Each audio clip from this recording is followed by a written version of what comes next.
Nice. What's up? Hello. Have you ever heard of the expression better late than never? This is the latest we've ever been, I think. Reflect the Sun, thank you for the donation, which was only 20 minutes ago. People are saying we have Matt Aberflus's time management here, Griff. We, as a collective. Not to point the finger or anything. Fair. Matty, did you miss me? How much did you miss me so much? On a scale of 1 to 10, how much did you miss your friend? Well, first of all, that's nice to hear you say that you're my friend, because there had been discussion about you potentially being, let go. We're going to go in another direction. Mr. 49%, an employee. Right. It's quite a transactional relationship. Then, Griff, I found it, and I've pointed this out on the podcast, but you probably didn't hear because you were without internet.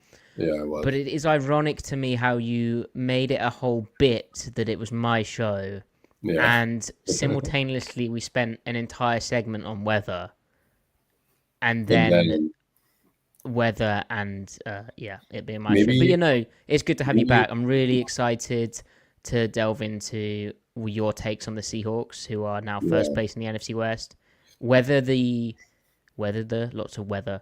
If that's related to you not being on the show, like maybe you appearing again is going to make the Seahawks fall to last place in the NFC West. Possibly.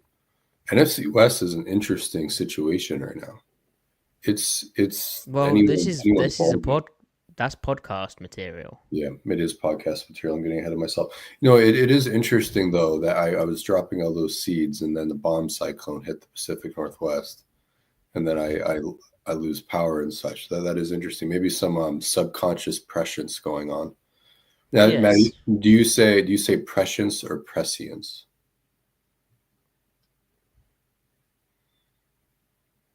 I say prescient. Right. Well, that's the adjective form, but the noun form. Oh, right. Okay. Do you say prescience or prescience? I don't know. I say prescient. I think I'd say it's quite prescient. So I'd say prescience. Yeah. See, I think the way you say it makes more sense because you're respecting every letter in there. Well, and the science part of it is probably important. Right. Interesting stuff. Yeah. So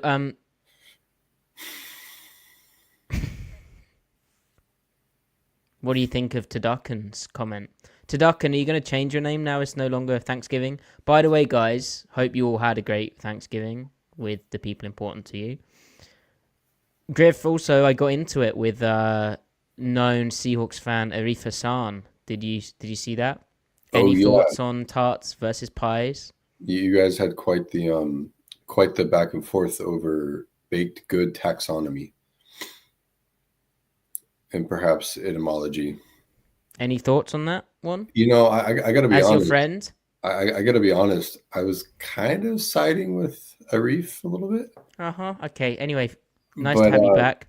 But you know what I appreciated though? I was like, wow, you're really giving it to him. Like you're really sticking by your guns. I was impressed with the vigor in which you debated. Trebling down on being wrong. Right. And Arif, we love Arif, but he was getting a little I sensed some madness. Yeah, he was accused adding that the homonyms were adding up. And you were keeping it civil. So I think you win the decorum award for that. Yes. He might win the substance award. Yes, and here's the real thing. Yeah. It came from, personally, a place of envy. I want to try a Thanksgiving pie with the thick crust because I want to see how ratio-wise that works and flavor-wise. And if you are just like eating bread, I feel it's a little overrated. Yeah, because I kind of feel that with pizza too when it's like a really, like American-style thick crust. I'm going to be honest. That's when you get dip, right? I don't think pizza's overrated. I think people get pizza fatigue. No, I wasn't saying pizza's overrated. I'm saying like the thick style crust. I'm not a thick crust guy. I prefer it thin, floppy crust. You don't like a nice firm crust, a dense crust? I don't like it doughy. I like the New York style, Brooklyn style crust. Brooklyn. Yeah. Nice. My brain's broken. When I hear Brooklyn, I don't think of Brooklyn. I think of a specific cover three check. Nickel cover three. Yeah, you're insane. Matty, you're not a well guy, okay? We have a donation. No. You know what's interesting? Matty? So okay. I was at a restaurant earlier, and there were 4 chairs. That is interesting. There were 4 chairs around the table. 4 chairs, and 3 around the table. So it's a circular table. Yeah, and 3 of the chairs were kind of spaced toward one another, and there was one that was alone. And my mind immediately went to cover 3 underneath spacing, cover 3, 4 under, flooding the coverage. That's what my brain saw. Nice. I'm like, oh my God, I watch way too much film because that's all that my brain sees. It was like when you were perhaps under the influence of external agents, and you looked at a. Hang on. You looked at a that's tree, slander. and you saw Tampa 2. Remember that? Oh, I wasn't under the influence of anything there. Oh, you were just. I'd just been on a long walk.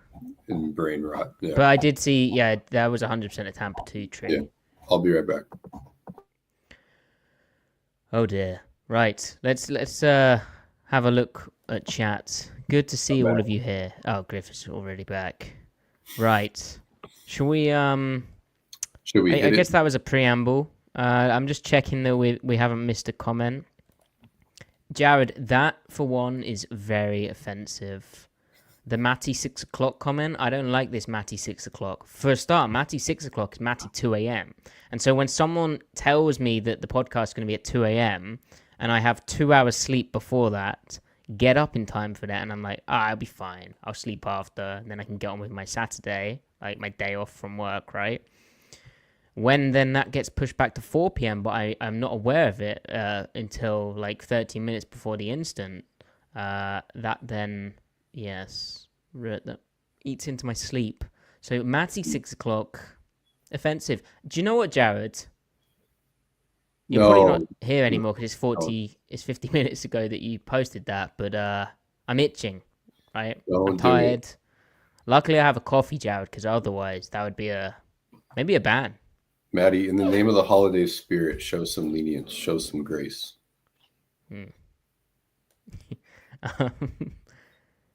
Right, we've got 2 kind donations, but they're actually football questions. But Chris, thank you for this. We'll do point 3 in the show.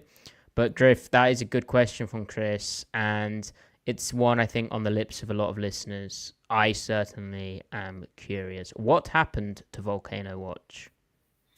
What do you mean? I haven't missed a day. I've been He's sweating, Chris. Look at him. Every single day. I've been keeping people safe. From any potential look when Rainier goes, when she blows her top, okay, and she will go, as it will happen at some point. Yeah. And if I'm alive, you will know at least within 1 hour from it happening.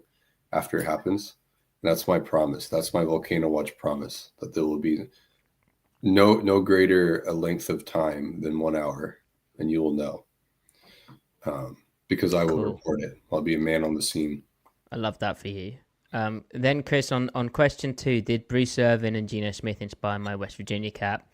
Not exactly, kind of. Really, basically, the university I went to in England, their football team, which I briefly played for, coached, which, by the way, that's not the same level at all as the college is in the US, just to clarify something which didn't need clarifying. That they played in blue and like gold, like West Virginia, and I was wanting to pick a college football team, and I was looking at the options, and it was like Michigan or Cal, but I didn't really like the Cal. Cal would have been a good one actually, with Marshawn and Aaron Rodgers, but they'd left by that point. And I didn't like their uniforms, their primary, so I went with West Virginia. And Gino was a big fun thing at the time. I think they had a man who I like to confuse for the Miami Dolphins backup quarterback in Skylar Howard. But Dana Holgerson was a fun person to watch. So there you go, Chris. And then point 3 we'll get into in the show. Right, Griff. Yeah. That was a big preamble, but we haven't seen you for a while. It's good to have you back, man. Thank you. I'm really looking forward to this one. Thank you. Hit it, Matty. Hang on. Tony, that's brave. That's very brave, Tony. I'm watching you. OG3's not in here today, but like you might be the new. That's kind of. Matty's so ticked off right now that he might ban OG3 on site if he pops in. Yeah, if OG3 comes in here, OG3's getting timed out. Yeah. Boom. It's getting zapped.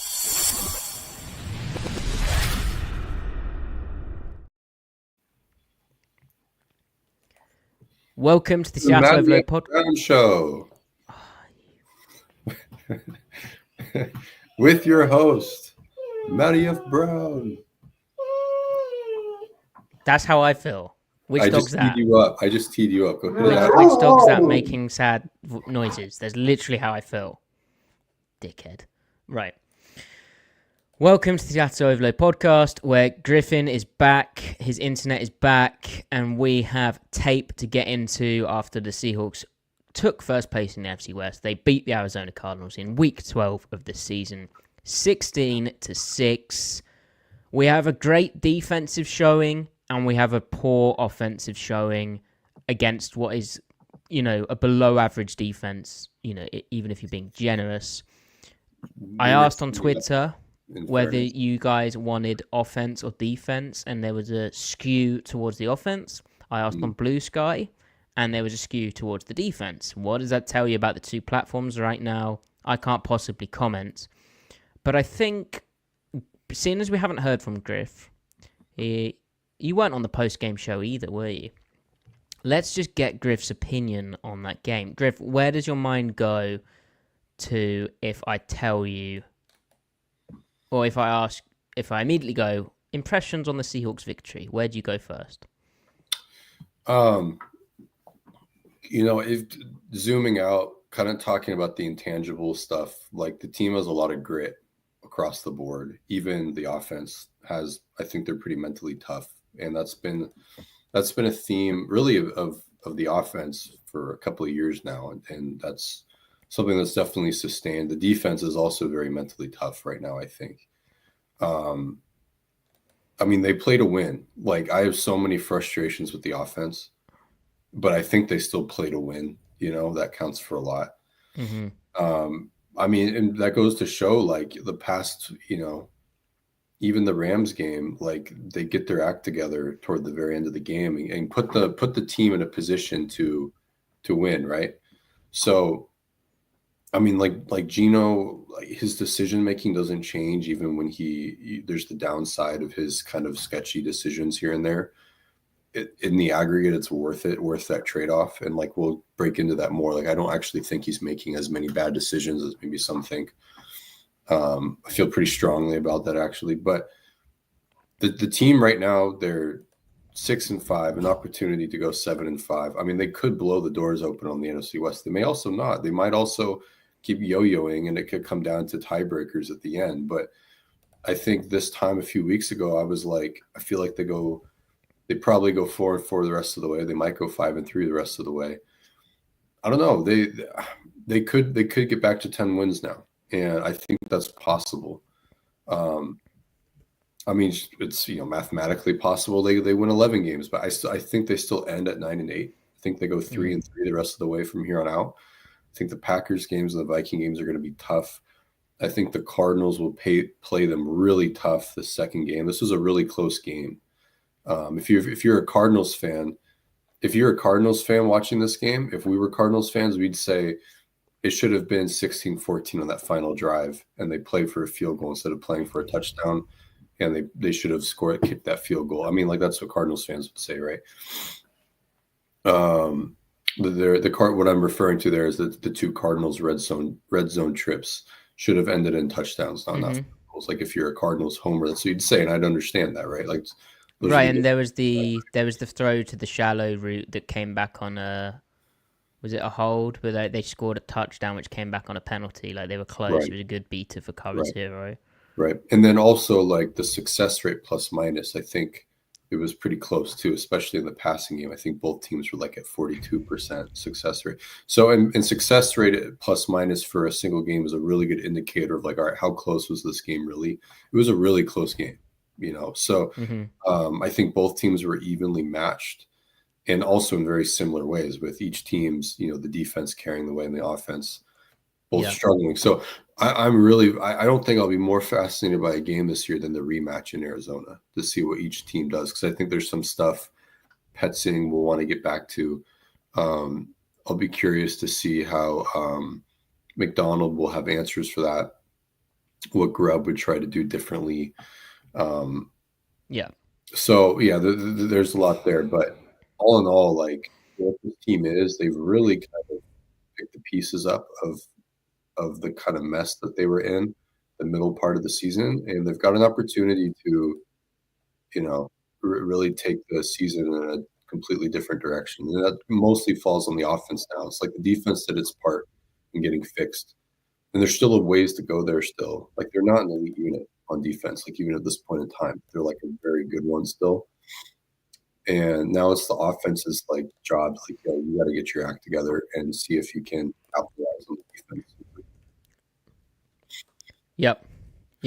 I mean, after the game, I felt with how the defense played and how they've been playing the last 3 weeks, they don't even need much from the offense. They just need, you know, a few more explosives, and, you know, less variance, a bit more just ball control, a bit more complementary football, less like silly plays, less negative plays. And, you know, you look at the schedule and suddenly the Jets feels very winnable, and we will be previewing that game a bit later on in the show.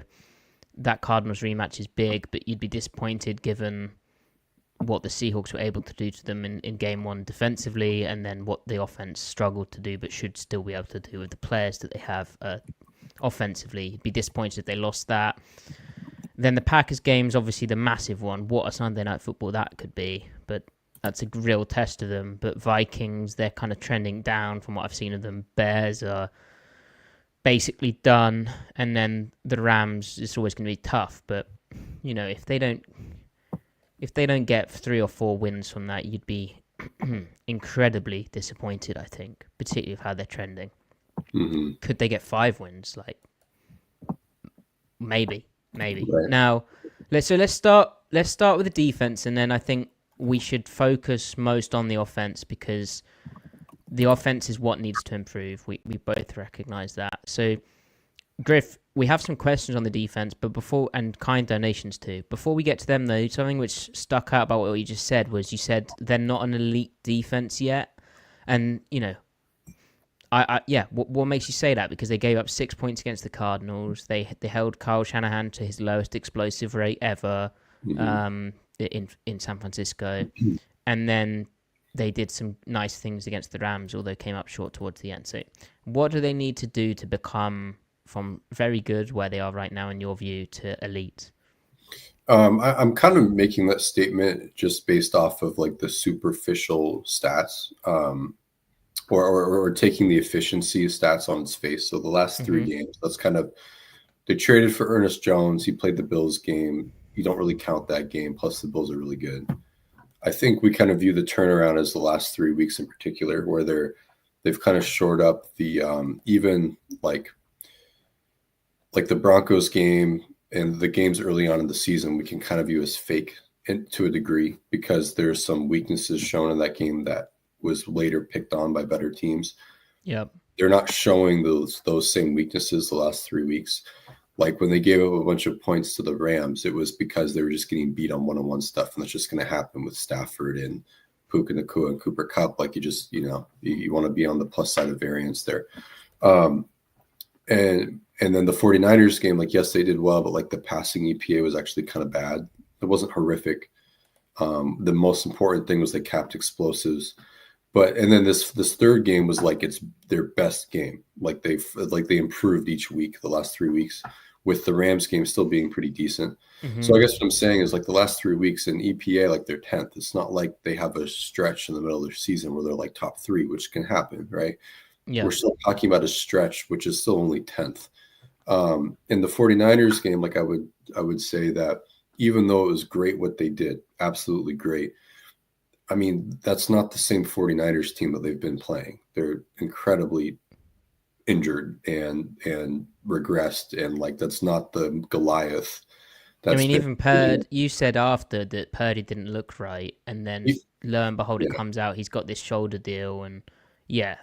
Just as you can caveat the first performance against the 49ers was the Seahawks being banged up, right? That 49ers offense is nowhere close to being what it has been, just from a personnel perspective, and then how that influences what Shanahan calls is obviously impactful. So basically, Griff, what you're saying is we need a larger sample size, but the process for what it is still like really encouraging. So like I'm almost untethering how I feel about the defense from the results and just looking at like what are they doing on tape.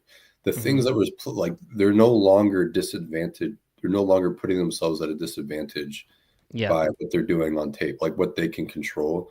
And then players are playing to their talent level. Players are on defense, like they're aligning to their primary responsibility, and then they're winning on the angle they're aligned in. They don't really have anything else to worry about. And that's an oversimplification. But that's kind of the common theme. Like if you pick it up and dust all and shake all the dust off, like that's the remaining theme of the defense. And you couldn't say that earlier in the season. So this right now is just like the path of least resistance in a literal and metaphorical way. And all these talented players, like they have an embarrassment of riches up front. And we're finally seeing that run and pass. That's really cool. Ernest Jones is a badass, you know. Tyrese Knight, if he's going to turn into something, this is the environment in which he can do that because he's in a good scheme surrounded by really good players now. And I don't know like how good he'll be, but his floor is like way higher than I ever thought it could be. And maybe I just got the eval wrong, right? But bottom line is like a way different player right now than he did in college. Yeah, I don't know about Tyrese Knight. That's fair. I'm still out on him. But Loma Boy with the donation, thank you very much. Is Ernest Jones one of the best in-season trades in Seattle sports history? I feel like he's a must extend regardless of cost. Well, it certainly had a massive impact. Like, he is more familiar with stuff that Macdonald's asking him to do. I think Griff and I had questions about the linebacker coach, Kirk Oliver-Doty. Nailed it. And how Oliver Doty, and how he was coaching the position, but obviously Jones coming from a Titans system that's similar, and what he's done to the defense is huge. I would exercise a degree of caution in that we have an exposure bias here, where because of how bad it was, we are probably slightly overrating Ernest Jones. That being said, he's been incredible, and yeah. Well, his run defense is probably top 10. I mean, in the league among linebackers. Yeah, just the way he finds his way through to the ball and gets rid of blocks and stays square is incredible stuff. I mean, he's so comfortable in tight spaces, and like I can't say that, like I can't confirm that because I haven't watched enough guys, but I would be surprised if there are 10 other linebackers playing better run defense than him right now. I would just be surprised. Like, what are the chances, right? His pass coverage, his spot dropping is upper end, like for real.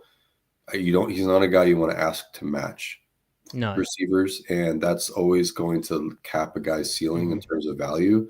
But if you have elite run defense and your spot dropping is still really solid, that counts for a lot. You know, that's a very valuable player. And this is going to sound silly, but with how he's playing and just the tackle numbers, and why I mentioned tackle numbers is high tackle numbers generally means you're getting voted to the Pro Bowl at least, and you're playing in an okay defense. If you're in a terrible defense, you're probably not. But if you're in an okay to better defense, you're going to get voted to the Pro Bowl. He Right. might also get All-Pro consideration because of the timing of all of this.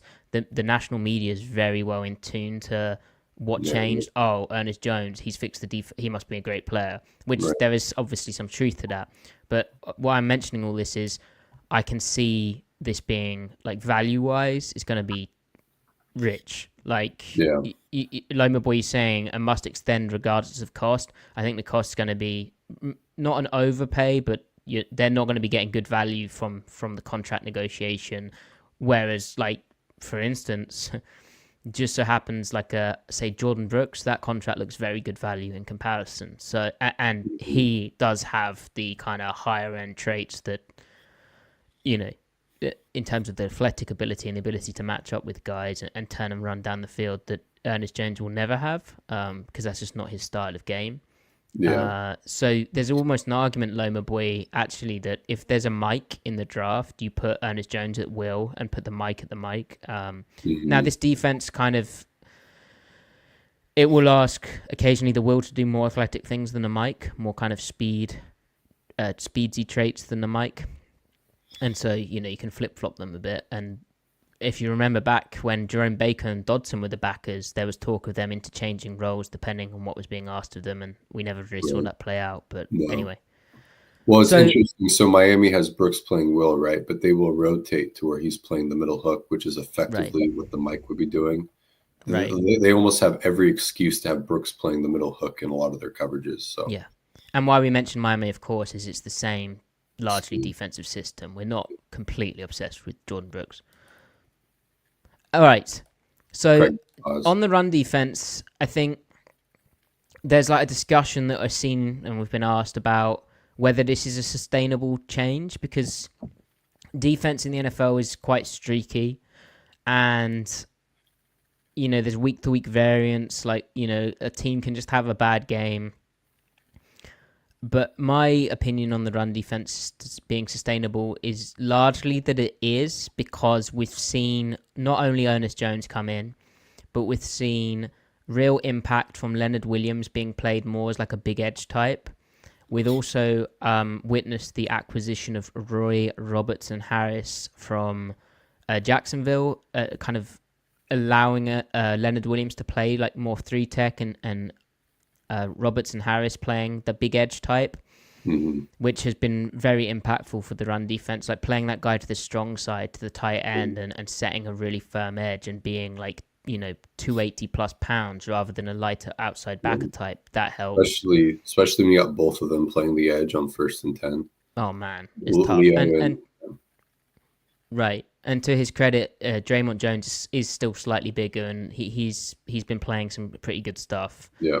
Now, the other things that I've seen, like just talking about tape observations as well, is the outside backers in the past few weeks have been playing again with like better details compared to, there was that bad stretch versus Atlanta and then Buffalo where things got really poor from them and we were starting to question what was being coached of them.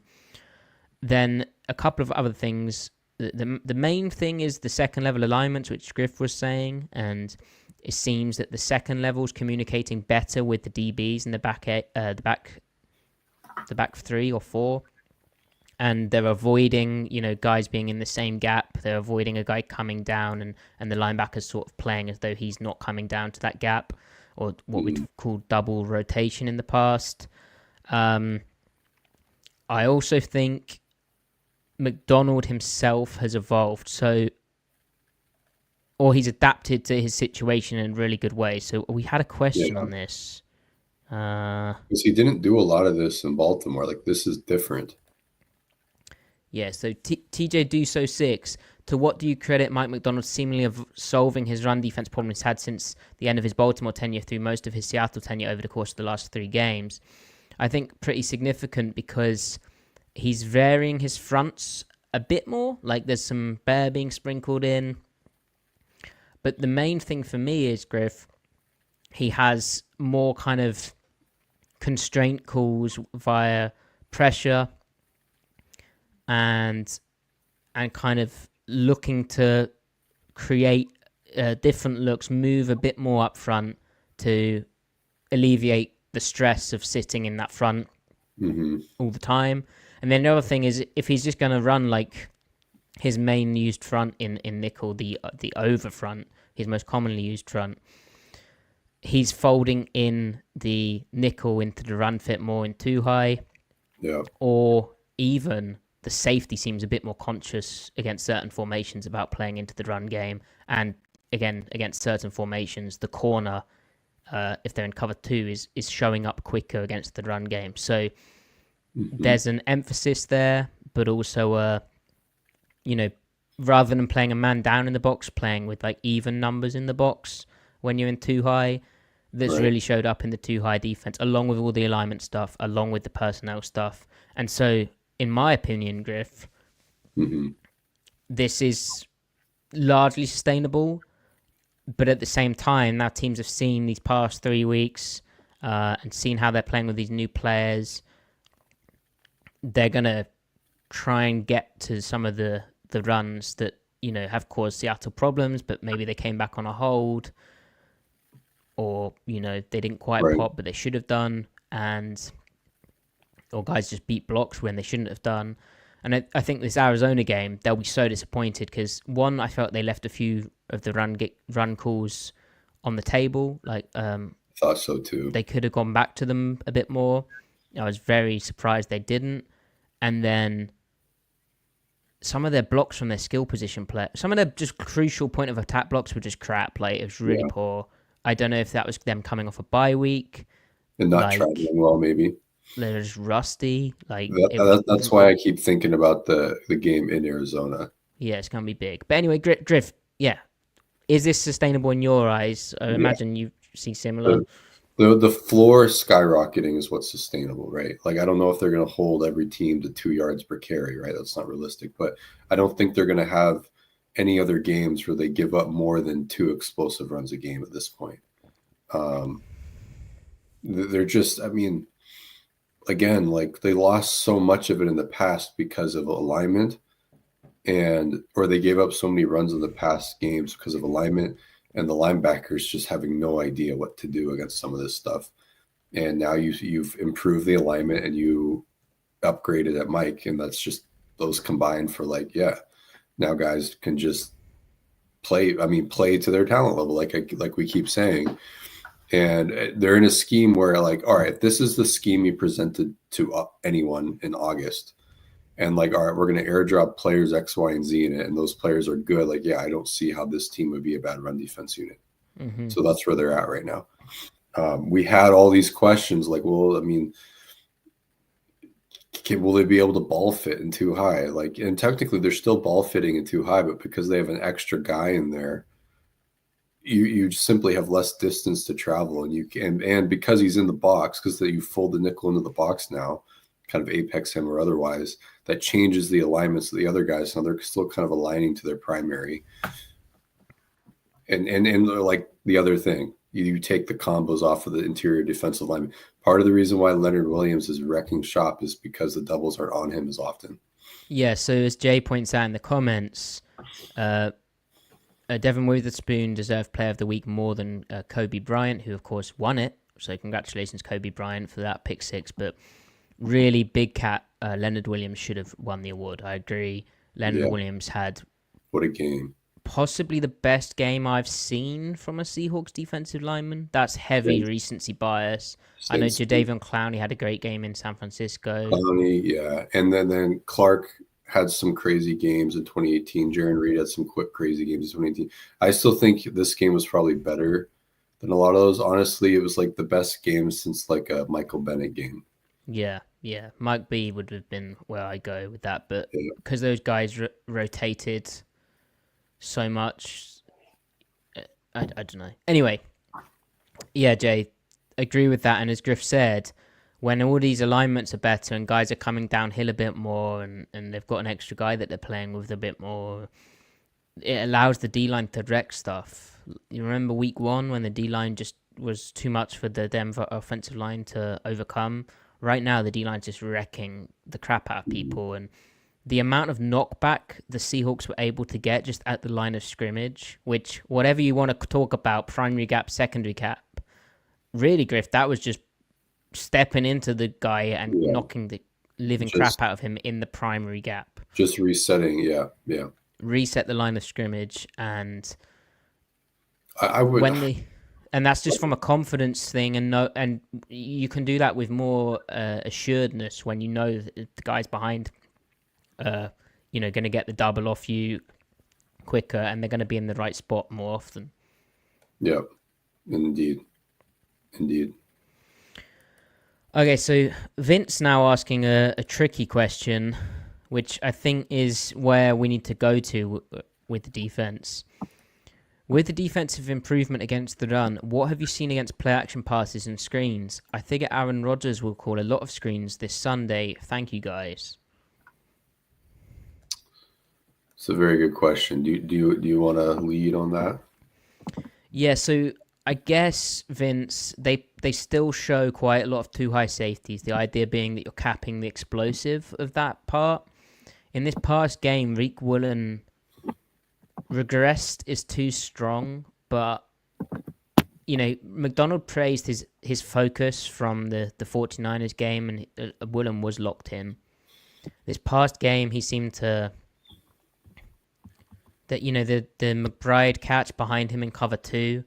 That was just the not quite being in tune to the threat, and I don't know what you want to call it, but it wasn't his best play. He has to get underneath that sail route and force the check down.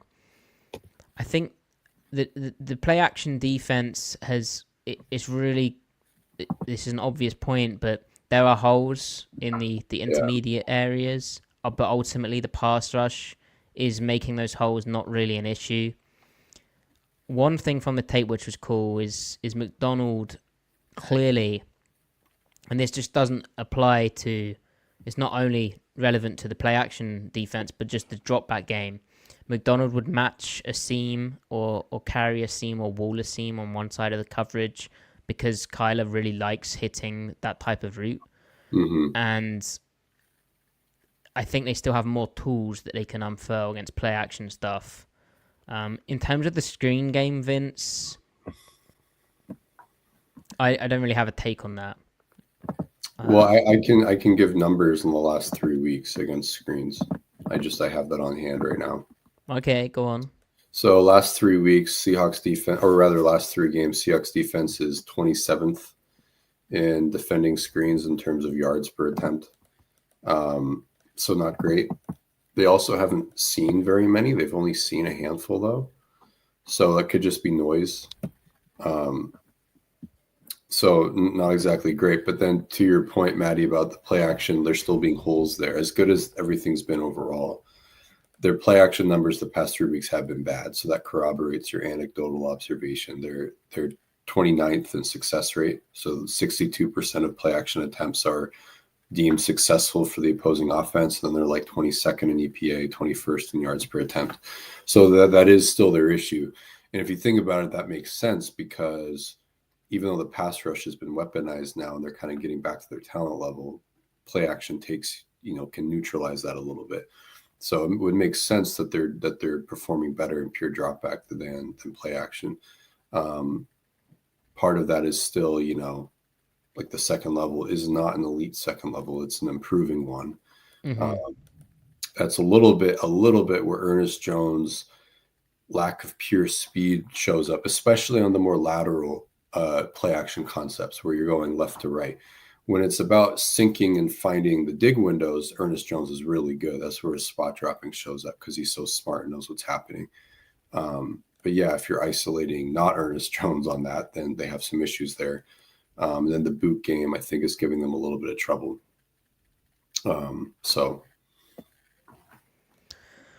Yes, indeed. I have concerns about Tyrese Knight, but ultimately he's kind of learning on the job. There's a lot of things where it's just an eyes and reaction times and seeing the right thing deal where he'll have a lot of quality tape to look back on and learn from. But there's a couple of things where teams have started trying to attack him a bit, and I'm interested to see how he responds. But he's never going to be the most impressive mover. So I mean, he Yeah. tested like an average athlete, right? He's not in the like a he's not we're not talking about a player who has all this potential and he just has to figure it out. Like he's not necessarily working with the best tools in the world. It's fairly standard. Right. Um, Okay. So, but ultimately, Griff, we're really excited about the defense, and with them playing yeah, like this, it's just about doing more of it. right. Well, like McDonald would probably say, just stacking days, because there's been a clear arc from the Rams game to the 49ers game to the Cardinals game, and all three were very, quality offenses, right? No, this isn't fake. This isn't like you're not playing whoever. You're not playing the Titans. You're playing real teams. Even though the 49ers are regressed, they're still a very good offense. Um, Maybe very good might be a little rich at this point in time, but they're still a good offense, right? Mm-hmm. Yeah. So finally, well, also a little note from the film is it was cool seeing them run like 3 high safety stuff again. They kind of trotted it out a bit against the 49ers, but not too much. That's clearly something they're going to bake into the third down stuff, and ultimately why this early down performance is of importance is the more passing downs, the more McDonald can do, and the more problems they can cause in those areas, and that is where they're impressive. But yeah, showing 3 high safeties and rolling down from that, or and pressuring and not pressuring, and that being a whole package is, I think, something that they worked on in the bye week, and we're going to see be like a big part of their passing down stuff moving forward. Remember, that's what caused Geno Smith so many issues when the Seahawks offense had to travel to Baltimore to play McDonald's unit last season. Right. Finally, on the defense, though, we got a question from Chicken Chaser. Assuming Uchenna Nwosu comes back, which is the big news, he got activated off IR, like they activated that window. And I think he practiced this week. What is actually the injury report?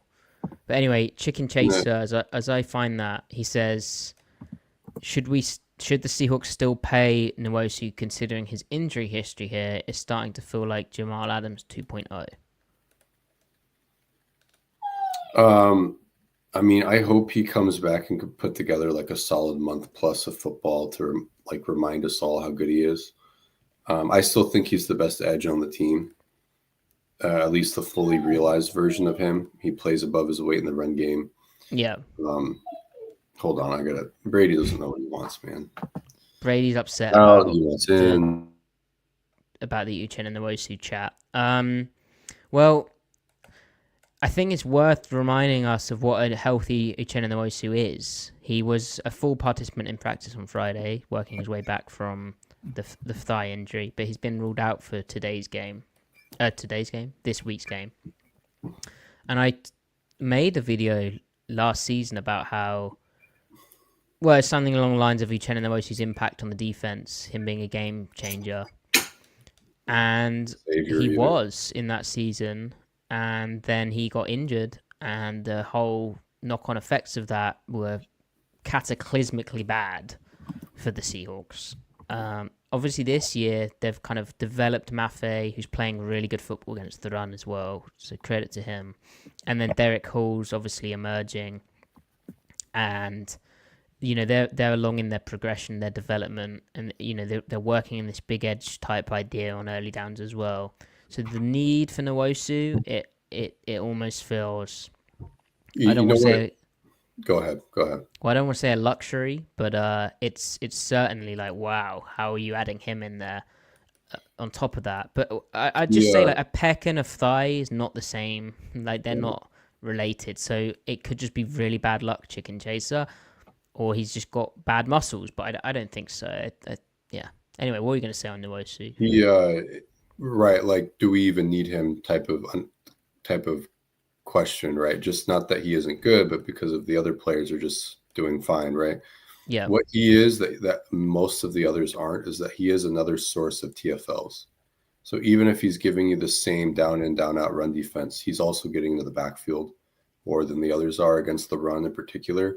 Yeah, he's very good at taking his shot, right? Understanding Yeah. what type of block he's getting and Yeah. knowing that when there's an opportunity there, he can, dip inside that block and make a TFL, for Right. instance. Right.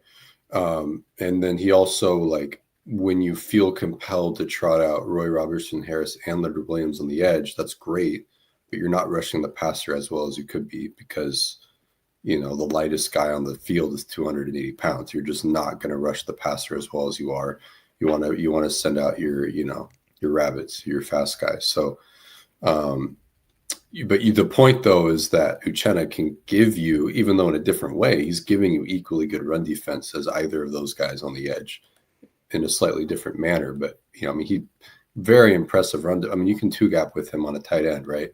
You can have him play really heavy on a tackle and he can still get into the backfield. Or he'll just, fold the front side of his own concept up like an accordion because he's just got the play strength for it in ways that, Derek Hall has the play strength, but he just doesn't have the sense for it yet. Nwosu is just a baller against the run. So, so him coming back, the more negative plays you can create on early downs, the better, because that means you get to access more and more of the merchandise of the defense, which is second and long, third and long passing situations where all the talent is emphasized and all of the playbook can be leveraged against the offense. That's where they really, make their hay. So, I think Nwosu coming back will give them an additional boost in a way that actually matters. Yeah. And what I'd also say on his contract and whether they, do they pay him or not is, he's obviously not going to get paid as much as he would have if he'd stayed healthy, right? Like that is baked into the negotiation. Right. So it might. Yeah, we'll have to see.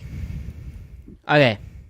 Finally, Griff. I said finally twice, but anyway, actually finally on the defense. There was news that the Seahawks waived Miles Adams after acquiring AJ Finley. My heart. Do you have any thoughts on AJ Finley? I'm going to be honest with you. I didn't know a person named AJ Finley existed until about 10 seconds ago. Okay. I did see that Miles Adams got waived. Did they sign him back to the practice squad? No. That's strange.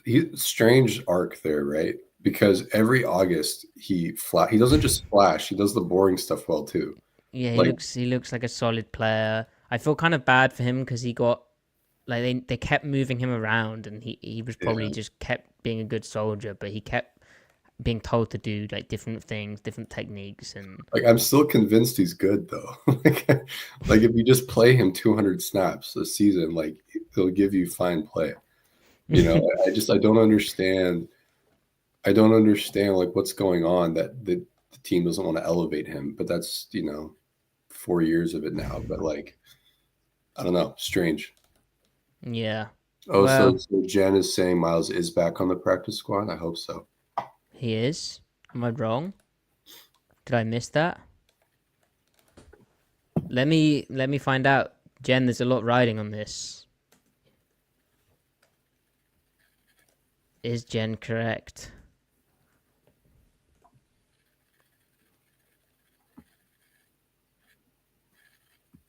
Jen is correct.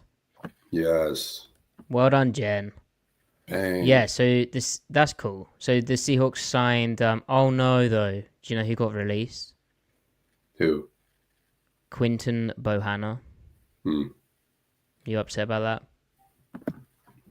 that? Yeah. Yeah. Best wishes to him. Yeah.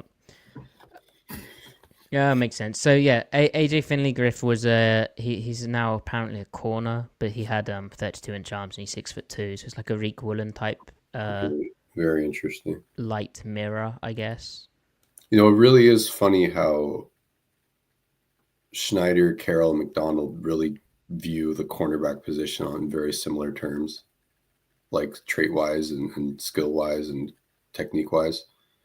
Like there's a lot of, at this point, cross-pollination between the two. I Well, mean, like even watching like Josh Jobe, like look like, I mean, it's not right. just because he's I wearing saw you talking. 29, Yeah. but look like a DJ Reed type mirror. Like, Right. I mean, it's no secret they hired Carl Scott back because he's like, all the techniques that I want to coach. And Adam Dirty is a frickin' DC who is reared up in the same system Carl Scott has been spending a lot of time in, and John Schneider's been scouting them. And Seattle would sign a lot of like roster cuts off of Baltimore, and I think vice versa. I think there's quite a bit of trading, like, bottom of roster corners, because it's like, well, they view the cornerback position very similarly. It's kind of a cool holdover. right. Let's talk about the offense. All right, dude. dear. So Oh dear. let's. I mean, did you want to take this somewhere in particular? I don't know where to start. So here, let's start with the raw numbers. So last year, to Oh, contextualize this properly, last year, okay. the Seahawks in EPA were ranked 10th, points per drive. They were ranked 12th. This year at EPA, they ranked 18th, points per drive. They ranked 21st. It's not good. I mean, they're not a good offense. They're a bad offense. They're worse than below average. They're better than horrible. They are simply bad. Like we don't tune into a good offense every Sunday. They've got like a puncher's chance just by virtue of who's throwing the ball and who's catching it. But that doesn't mean it's a good offense. There are principles behind it. There's intentions. It's clear like Grubb is good at certain stuff, but the offense is just not giving itself a chance, even accounting for the O-line. There are things you can do that Grubb isn't really doing. And then like he shoots himself in the foot by overusing certain plays, especially out of the same formations. Defenses, it's predictable. Look, the word predictable is a word that gets thrown around a lot. This is a predictable offense. I'm some schmuck. I'm some bozo on the couch watching film on my laptop, and I'll pause it and literally play a game. I'm like, all right, I think I know what play's about to happen here. Granted, I have the broadcast in mind, right? But like, all right, what's going to happen here? And especially out of empty and spread looks, 2x2 spread looks, I know who's going vertical. I know who isn't going vertical. And then once I know that, there's probably 2 or 3 plays they're about to run. And every time it's one of those 2 or 3. And they got to the point where they ran, and I tweeted about it and blue skied about it. They ran inverted stick 4 times out of the same formation, and they didn't run anything else out of that formation. And the play went nowhere. The play went absolutely no. It was a dead play every time, or a sack, or Gino almost got called for a intentional grounding in the end zone. It would have been another safety. And it's because the play call's gobbled up. None of it. Not even the outlet is there because the corner's sitting on the hitch because he knows the running back is hitching. Anyway, so there's a lot of that going on. And then the other issue here is any given play call, whatever the design is, no matter how great the design is, the effects of that design is dampened like in video games, you get a damage boost sometimes. You can also get like a damage, the opposite of whatever that is. No matter how good as any given play call is, the effect of it is dampened because the linebackers can over key on the play is. So even if they don't know what type of pass it will be, they know it's a pass, so they cheat to their pass key. And that's undercutting whatever cool stuff, because a lot of it is cool, which what Grubb does downfield is cool. But because he doesn't invest in the run in a lot of those formations, or he doesn't vary what he does out of each formation. So it's like you can run the same play out of 12 personnel in X formation than you can out of 11 personnel in Y formation. And you can just simply switch around, like, what am I going to do? What play am I going to run out of each formation set? But he doesn't do that. He gets very siloed. It's like, all right, when it's 11 2x2. I'm only going to do this handful of things, 12, this, and it allows the defense to imagine if you're a defender, you're using that information to your advantage. You're going, okay, so they're in this formation. That means this series of things could occur. Okay, this informs how I'm going to play my drop within the play call, within the coverage scheme. But if you diversify that, the defenders can't use that knowledge to their advantage as much. But it's like, yeah, you watch like even his favorite play call where it looks like it's kind of like all curls. It's like the number 3 runs the clear out. The 1 and the 2 run like a curl that can kind of sit in the window. Well, that play call doesn't work anymore because they know it's coming. And then like the Cardinals were just dropping right underneath that every single time. They're not even looking at the defender because all the pre-snap indicators indicate like, I know which guy's going vertical. I know which guy's sitting. I know the width of this guy. And it's just like, it sucks, man. It sucks. And was Brady upset about this? Yeah. I tell you, man, this dog can't be pleased. Well, the offense isn't going to please him. Yeah. 8 overtime in the Georgia Tech game? That's insane. That is insane. That's why they had rules for the game just ending with. I honestly, I didn't know there were that many I didn't know that many overtimes existed. You just have a tie in college. That's crazy. Yeah, no, Griff, what you've said about the offense is getting worse. Like we questioned early on in the season, how was Grubb gonna like add wrinkles to what they're doing? And some have arrived, like they're doing different things. But we also had concerns about, okay, they have tendencies, but like NFL defenses, NFL coaches, NFL teams dial into tendencies. So much of the NFL is about tendencies, and we were like, right. That's it's not a change from college. Obviously college is like that too, but like how is Grubb going to, adapt to the NFL way of doing that? And it's not going well, is it? And I guess it must be tough for him because, he's obviously going to be conscious about that. But then he's also got this whole idea on his plate of needing to get a run game going, which wasn't going. And then it's, okay, well, we need to be more formationally diverse as well. So, it comes off like a guy who he's trying to do all these different things and get better at all these different things. And ultimately in the game, it's very segmented, and the plan isn't cohesive or joined up where, that's a setup for this or this is a setup for that. It comes off like this is an idea. Okay, we've tried a bit of that idea. Let's go to this idea. Oh, we've done a bit of this idea. Okay. Oh God, we're not doing this. Let's do this. Oh, we need to move the ball. Let's do this. And it's so very hectic. Like, I actually liked the process behind his opening script. Right. And it seemed like there was a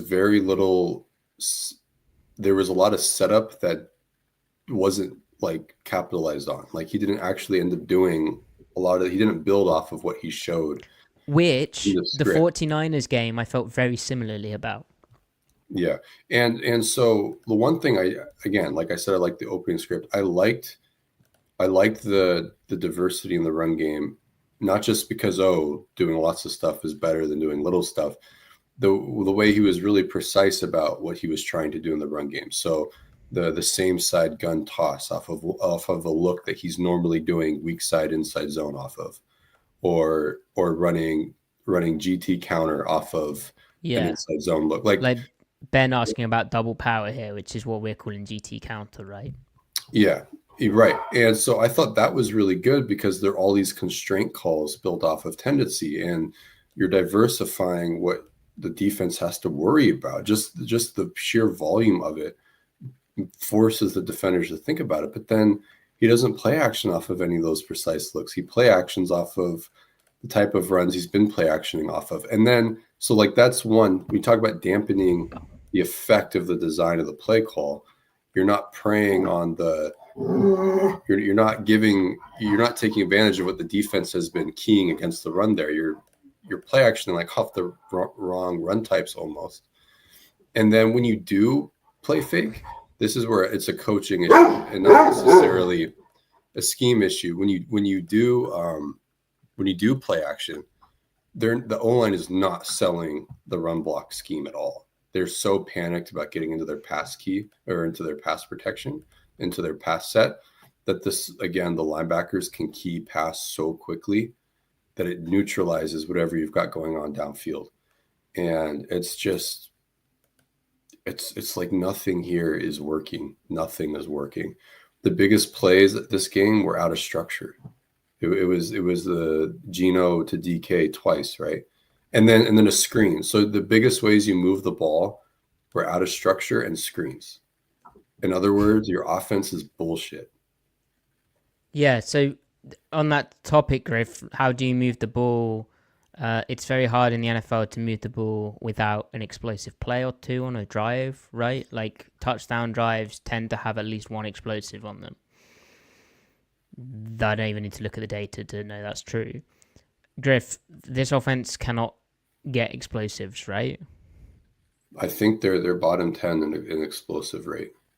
And then you think about game, they're like mildly below average, but then the run game is non-existent, so it totals up to bottom 10 explosive rate.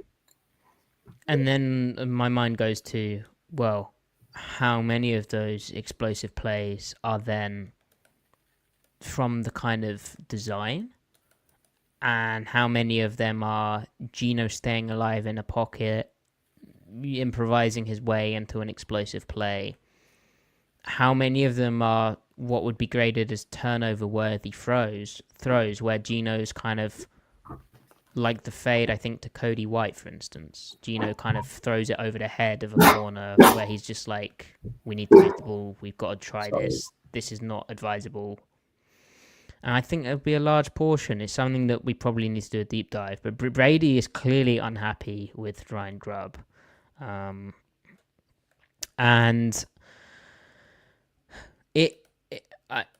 I think he's in deep trouble. I think he looks. I mean, I asked the question tweeting out the show: is he out of his depth? I don't see. It's a very tough way back for him right now. Now, Ollie Connolly of The Guardian US, good guy, also British, but I think Ollie's from Manchester. He has a better accent than me. Ollie tweeted, "This is not hyperbole. Geno Smith's performance yesterday was as good as you will ever see from a quarterback in those circumstances. In an essentially broken offensive operation, he was calm, created his own buckets, and bailed out his team from iffy calls, designs, and busted protections. Smith has an incredible sense for when to be patient and when to speed up his process based on the coverage shell. When he needs to speed things up, few are as quick working 2 to 3 or 3 to 4. When he needs time, he's calm, bordering on the lackadaisical. Outside of the dopey red zone pick, it was a masterful performance from a quarterback from the neck up." And that is kind of that. Like, I cannot imagine how bad it would look without, Geno in there. At the same time, the Geno pick, that is a case of, trying to do too much too soon, not running for the first down, and there's way too much on the quarterback here. You think of the drive where they actually moved the ball, and Ty pointed this out in the post-game show. Geno throws a very similar play to DK Metcalf. Now, it's against a different coverage, and the curl flat defender hasn't sunk underneath it. But it's the same type of, I need to stay alive, I'm going to run to my right, I'm going to throw it into the zone hole. Right. And they move the ball. That probably goes down as an explosive too. And comes back to that point of how many of the explosives are by design versus Geno just making a play where it comes down to it. So, like to this point, like Ryan Grubb in the broader conversation of like football, so like college football and NFL combined. I mean, I do have a high opinion of him, generally speaking, like outside of the context of the season. I do believe he's a good offensive mind and a good coach and all that stuff. Similar to how Macdonald, or rather the defense, had struggles earlier on, and we were trying to figure out like why that was, and we kept talking about how, you know, first time head coach, all sorts of things can happen, new staff, et cetera, right? And how that can, you know, impact things. However good Grubb is, I think it is fair to him to say that he was never going to be as good as he could have been in year one in Seattle this year, given like he's never been away from Kalen DeBoer, and Kalen DeBoer has never been away from Grubb, right? So, and to only take Huff with him, and again, you're also coming to a team that has a new head coach. You're not coming to a team that has continuity. It would be, this is not a comment about Pete versus Mike at all. I believe Grubb would have been better in year one if Pete were still the head coach. And this like random hypothetical, okay? In the hypothetical that Pete's the coach still, Grubb would do better this year than he would otherwise, only because the head coach has background and the way they operate in the facility and all that stuff. There would be a lot less that Grubb would have to worry about. And Pete obviously has feelings about how he wants the offense run from like a broad view, like, you know, broad spectrum kind of thinking that Grubb could work within to an extent. Like his head coach is also calling defensive plays. So he doesn't really, I'm sure they talk and they have conversations and stuff, but there's no shot Macdonald can spend as much time on the offense as Pete could last year, because Mike is also the de facto defensive coordinator. He can't be the head coach for Grubb in year one and being the defensive play caller, right? So I believe that, like, in the hypothetical that, I don't know if Grubb will get fired or not, but in the hypothetical that he doesn't, I imagine Grubb would do better in his second year because he and Macdonald will have a true offseason together. Yeah. And all parties can, you know, have more context for the entire picture. And along with all the stuff he learned about just like the NFL and that's the whole discussion in the chat about you know, I'm trying to find the comment that started. Well, like Chris, thank you for the donation. Do you think Grubb deserves another year as the OC, and all these types of questions about, you know, at what point do they move on from him? Maybe like Nathan saying, if the offensive struggles remain the same for the whole season, predictability being too solid and not making players' jobs easier, then would you consider firing Grubb? Like, how they've put, obviously there's a lot of investment in time and relationships between everyone here. Is it worth just throwing that all out? I guess. Yeah, that's the big question, really, when you fire someone. But like, also, you know, 21st in points per drive with the skill position talent, how well the quarterback is. Like, I don't think the offensive line has struggles, right? Like a lot of NFL offensive lines, but I don't think they're as bad as they've been made to look by the situation and the circumstances. Not nearly. I think there's more that the play caller can do and should be doing. Well, we saw it last year. Like, that's the bottom line. Yeah, exactly. And you know, they've got a completely different offensive line, Griff, but it was still a shitty offensive line last year. Right, and they have had better tackle health this year, really. I know the right tackle situation's been up and down, but... And Cross has improved, just fundamentally. Right. So there's some offsetting factors there, right? It probably balances out to the same thing. So, guys, since the bye week, right, when I think Macdonald got into... got into Grubb, right? Yeah. Just really got into him. This is crazy. I should probably check actually how many of these. One more quick thing on Grubb. So like, it can be, it's rational to say that any play caller has strengths and weaknesses. And sometimes your strengths and weaknesses can just be like the horrible style fit for your precise roster. And like, you could be equally good compared to another OC, but the nature of your strengths and weaknesses just may not line up with your personnel. Mm-hmm. It's totally fair to say that maybe Grubb's offense is going to be worse with this O-line than it would be with another equally good OC who's styled differently. Whereas give Grubb an average O-line and he might be better than that same OC with the same average O-line, right? It could just be a perfect storm of factors here working against Grubb. But he's definitely part of why it's not, the offense isn't as good as it could be. But there's still, there is a defense of him. And like, as a rule, I don't like moving on from a coordinator after 1 year, like on principle. Give the guy a second year, but I don't know how the team feels. So, yeah. So since week 10, right? So since that bye week, so 2-game sample size, but it's just, again, you'd think after the bye, there's clearly been a bit more of an emphasis on even before the bye, running a bit more often. Anyway, so let me read out some numbers. So the Seahawks have dropped back 75 times. This is per Sports Info Solutions. Of those dropbacks, 58 of them have been from the shotgun. Okay. Wait, that can't be right.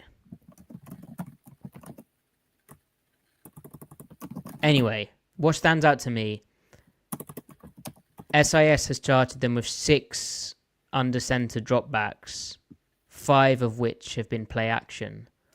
Meanwhile, 27 under center runs. So they're really skewed to the run, right? Yeah. And then they don't pass from under center.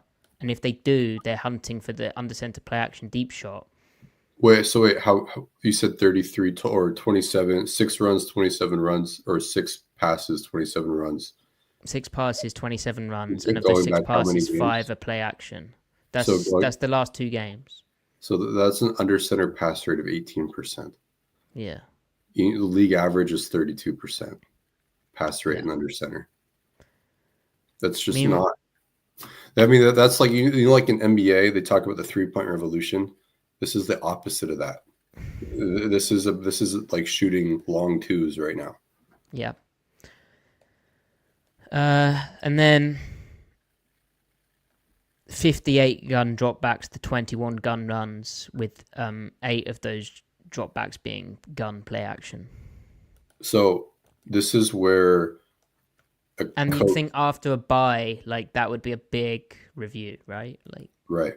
We need to be more balanced, or we have a tendency. Let's switch it up. Right. Let's do the inverse. So this is where, again, back to my Carroll thing. This isn't about Carroll. It's just about the notion of like what it could look how hard like it can be for a rookie head coach.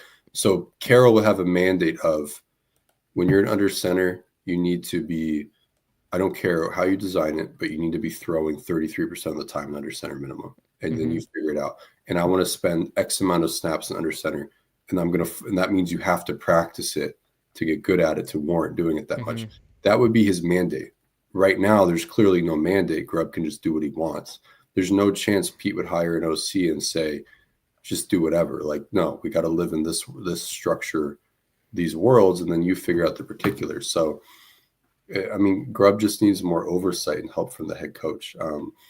It would be really interesting what the board would do in the NFL as an OC. Obviously, that will never happen, but I don't know. Right. Do you want to bring up that tweet, Griff? What you shared with me or not? Which one?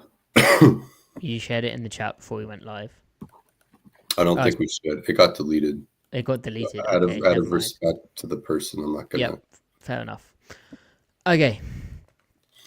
So, they have made a change, which is with Anthony Bradford missing at least 1 game with that ankle issue.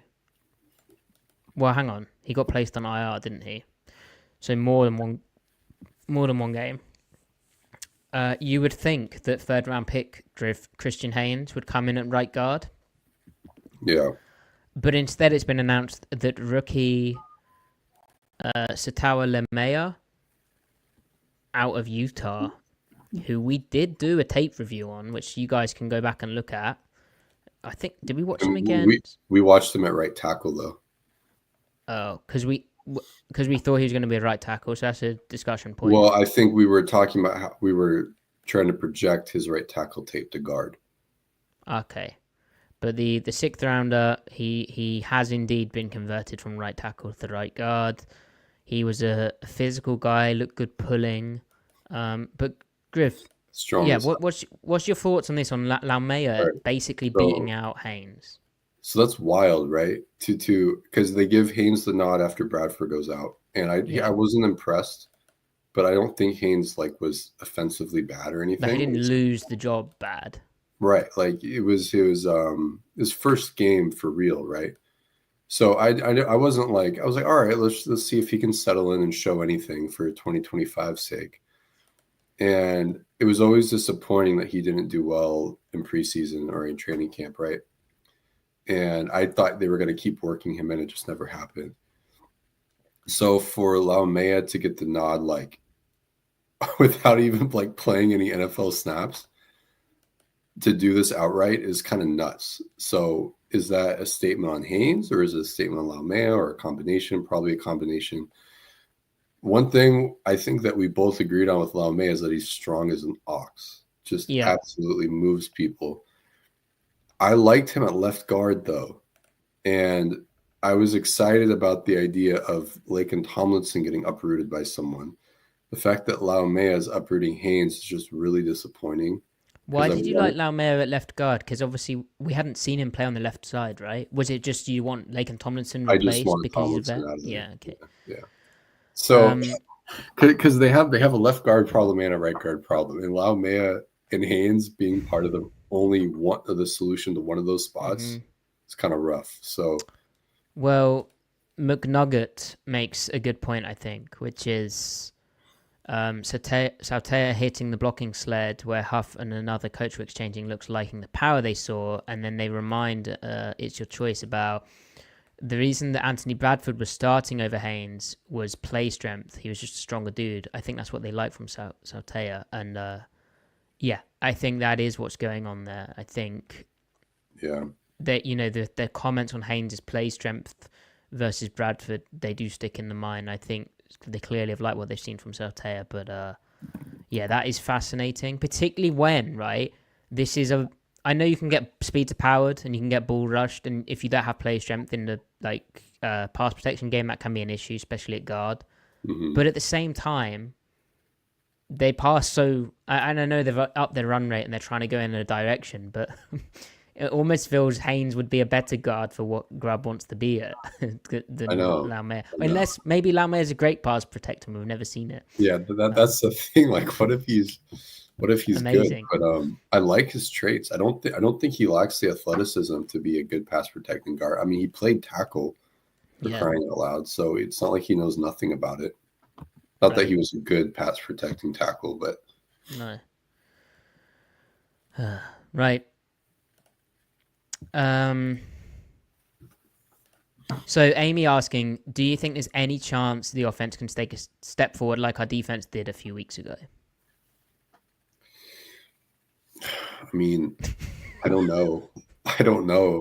I'm trying to like search for like, hey, what's the big thing last year was third downs, right? Are they going to improve on third downs? And there was a lag effect, but they did change their third down game planning, and it took about 2 weeks for the results to catch up. So there was something to like rally around. And the third downs last year, the second half of last year, improved to like 10th over the second half of the season. At least Geno's passing third downs did, after being like bottom 3 the first half. I don't know what to look at and be like, okay, this is how they get better. Like maybe they play action more off of the specific run stuff we were talking about earlier that they did, because I thought the run game intention was interesting, especially the first half of the Cardinals game.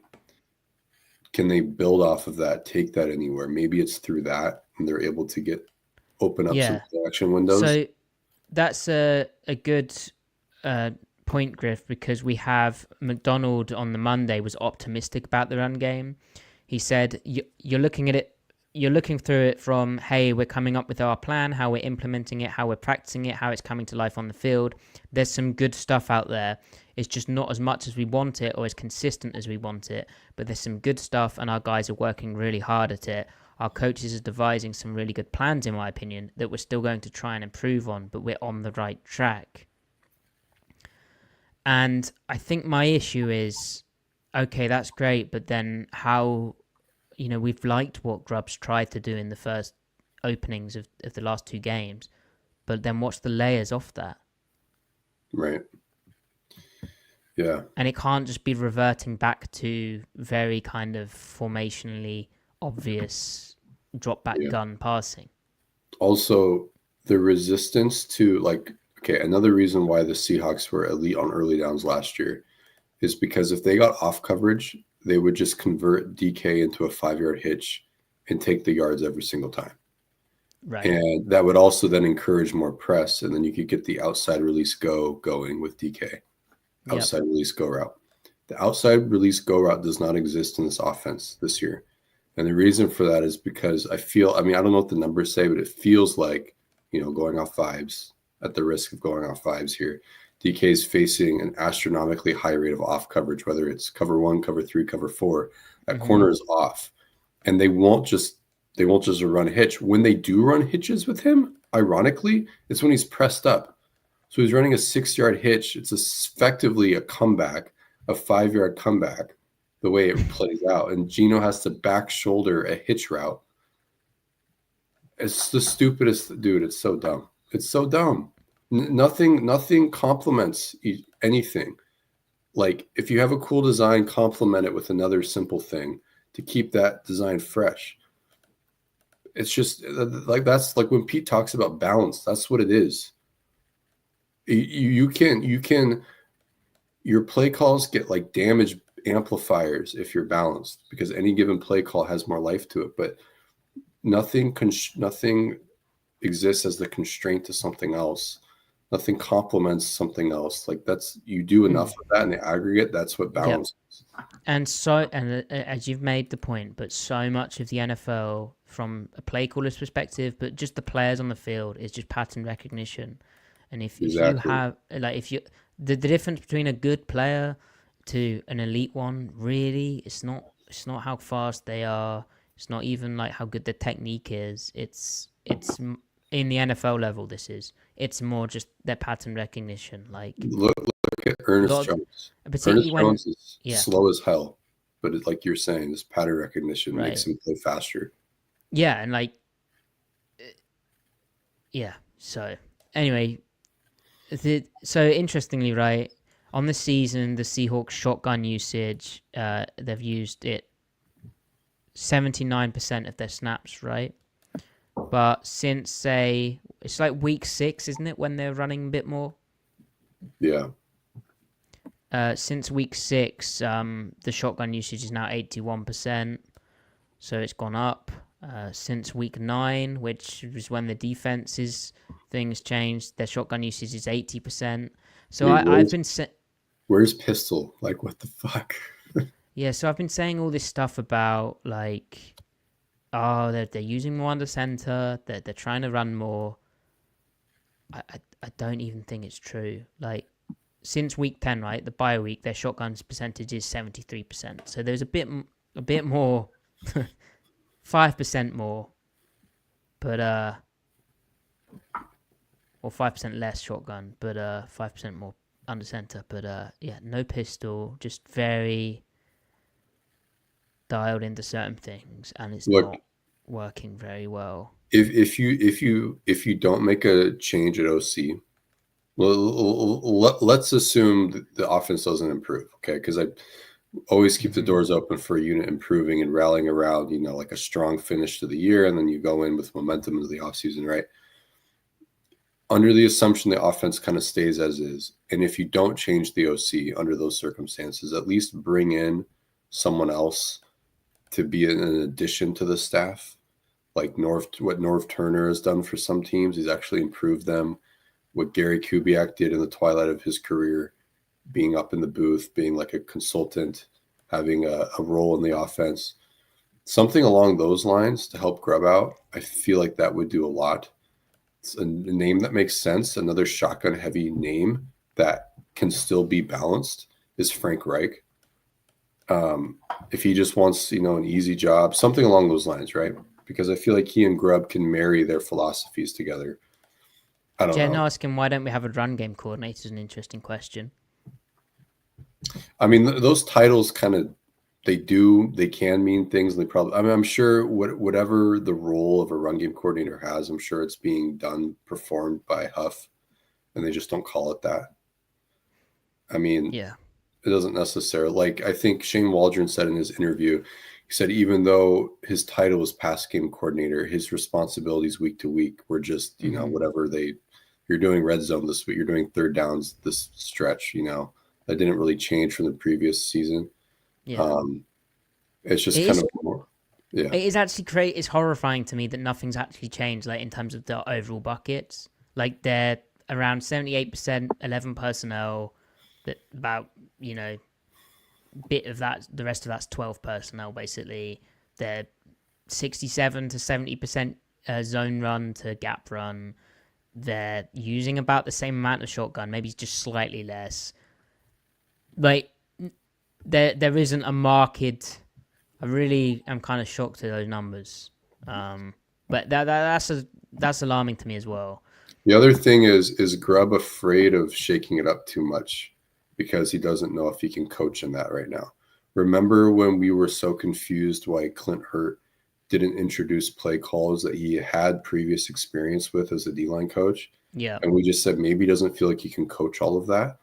Maybe Grubb feels like he just can't, the whole time on task element, the operational stuff, like the practice time, implementing it, installing different stuff in the middle of the season. Maybe that's just too weird to him, but like, this is not an evolving offense. This is an offense that it keeps trying. Crikey. Oh dear.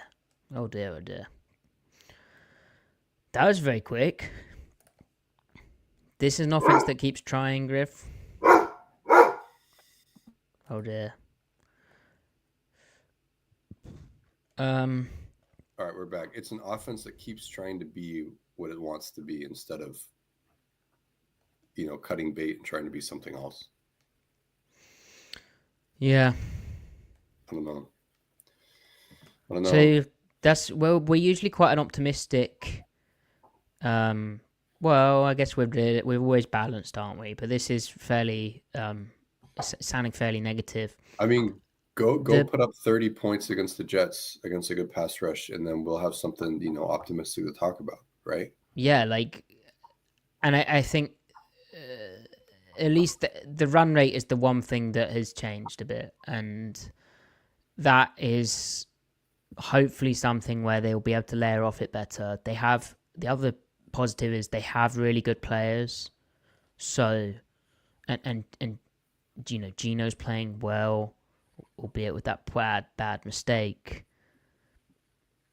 There's enough here, but it feels like Grubb's trying to spin all these plates, and he just can't.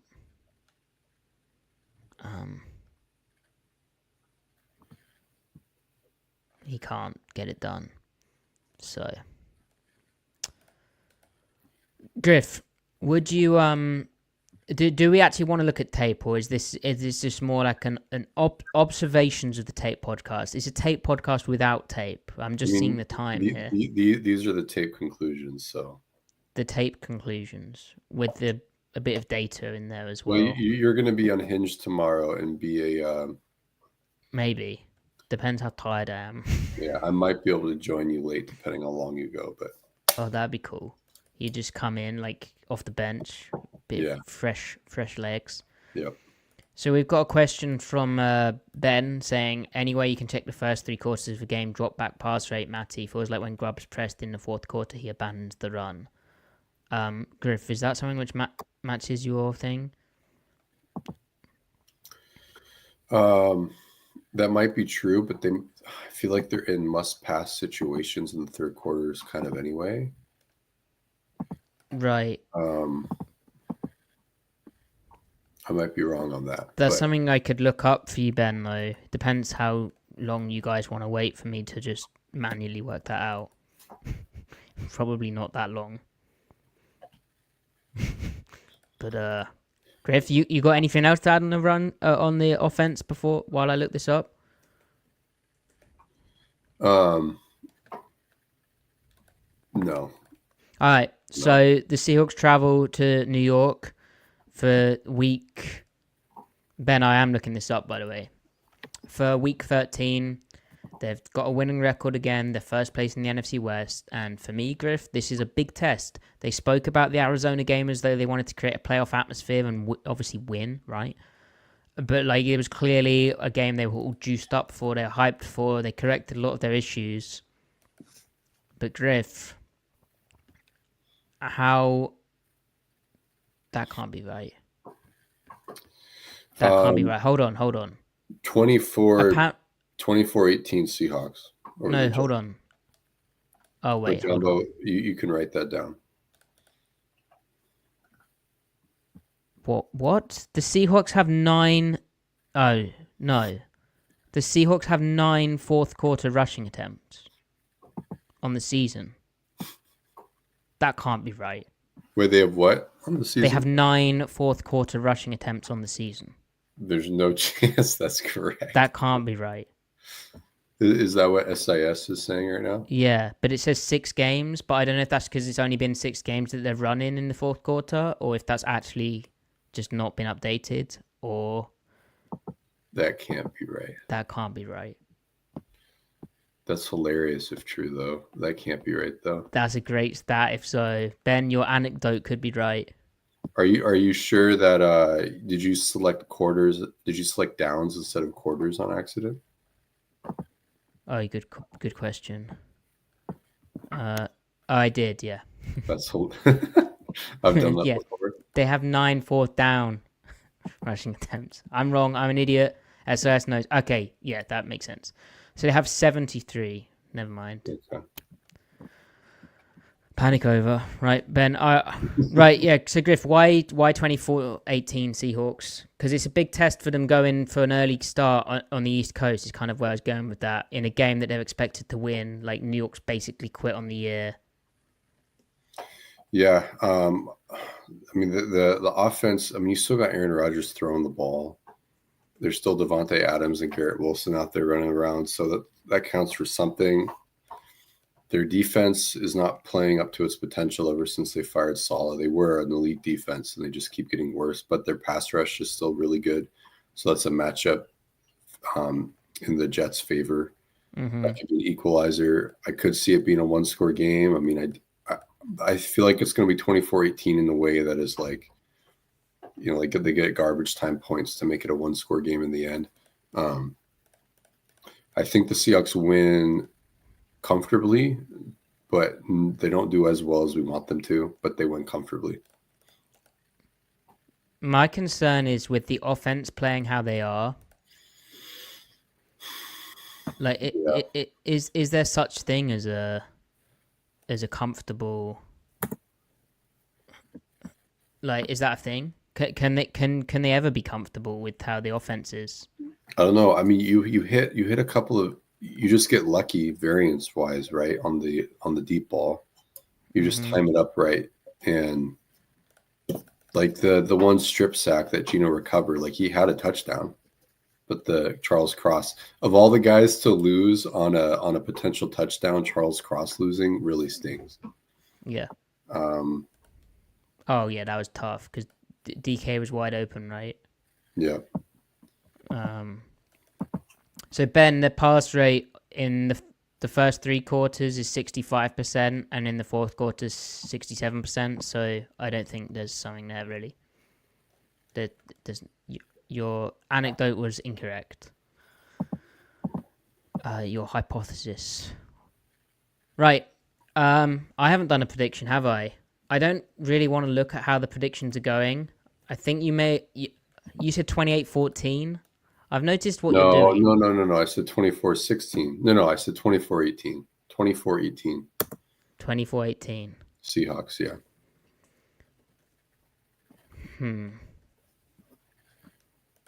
Right. Really. Really. I let me just look up something here. Just doing some research into how I do plan predictions, which might be part of the reason that I may or may not be losing. It's fine though, because my job, I don't like, this isn't part of my job or anything. It's fine.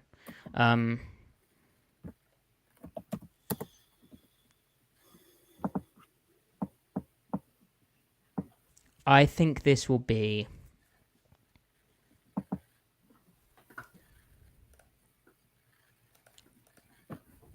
wow.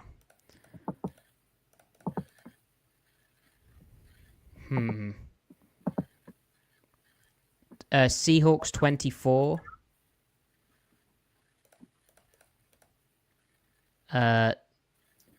New York 17. Wow. Okay. So you're trying to snipe me? Yes. Okay. I'm kind of tired of what you're doing. Yeah. Oh, Mookie, you can't. That's Griff. No, that's good. Yeah, you like that? I mean, I pause too. I'm a big pauser. Should we talk about the pause thing? We like how Mike Macdonald pauses. Like, he actually answers questions properly in press conferences rather than giving word salad like yours truly. He knows he's pausing, so he's like willing to like let it sit too. That's what I love. There's no like, they're there for him. Pause, have a think. Don't say something stupid. Say something insightful. Yeah. That's the coolest thing about Mike Macdonald's regime is his pausing. Yeah. It's the best. Least cool thing is actually, no, I'm not going to say that. Right. Someone asked him about the Avignon papacy, and then he'll pause the longest, give his answer. What are the chances he knows about that? Because he says he's an avid, like, he likes medieval English history. So there's got to be a chance that he's heard of the Avignon papacy. Yeah, it'd be good. Hold on. I've just seen it in the chat. Plus, we know that someone showed one of those tweets to Mike because he mentioned it when he was about to pause again. Did you see that in that one presser? Yeah. He's like, I know I do the pause thing. Oh, you told me about that. I did. Before I watched it. Yeah. Okay, guys. How about someone ask a question? Ask a question in the chat. We'll answer it to make up for the lack of actual physical tape. And while you ask a question, Griff, we got another kind donation from Taker610. What are your predictions for the final 6? We have 4 road games: Jets, Cardinals, Bears, Rams, and 2 home. Vikings, Packers remaining. Come on now. How many are they winning? I think they go 3-3. So they win against... I think they win against New York, Chicago, and Minnesota. No, Green Bay. They beat Green Bay? Yeah. You know why? Because they're not so reliant. They can do lots of things, but they really tilt the field with the air yard explosives, and I think Seattle defends that really well. Yeah. So 9-8. To get into the playoffs at 9-8, they're going to need some tiebreakers. And I just don't know. I think they lose to Arizona at home. I think they lose to the Rams again. But I hope I'm wrong about that. I think they win one of the Minnesota Green Bay games. One of those 2 games they win. If Drew Petzing in that second game isn't able to do more, I will be revising my Drew Petzing praise. So will I. The Seahawks are quite the test for Petzing, and I don't know. I mean, they could also just win the next 4 games. Yeah, I can see. It could. Do you know what it could be? It could be win against New York, win against the Cardinals, win against the Bears. Wait, it's not in that order though, is it? They don't just suddenly play 3 times on the road in a row. That's right. I was just looking at the question from Taker. Yeah, what is the actual schedule? I read it out earlier and now I've lost it. Okay, so yeah, I could see win at Jets, win at Arizona, lose to the Packers, win against the Vikings, and you're thinking, okay, one more win and you're in, and then they lose to the Rams at the end.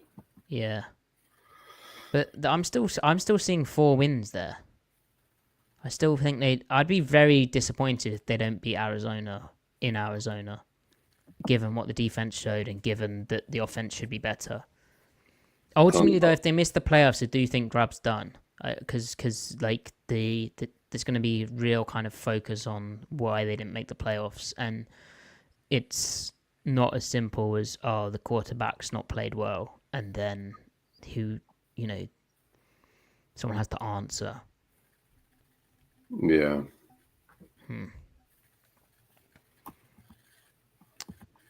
Why can have to win both the division games? Jen points out. Yeah, losing the division games would be bad. Why can't they win one and drop the other though? Like, are the Rams good? I don't know. Mm-hmm. Let me find a question.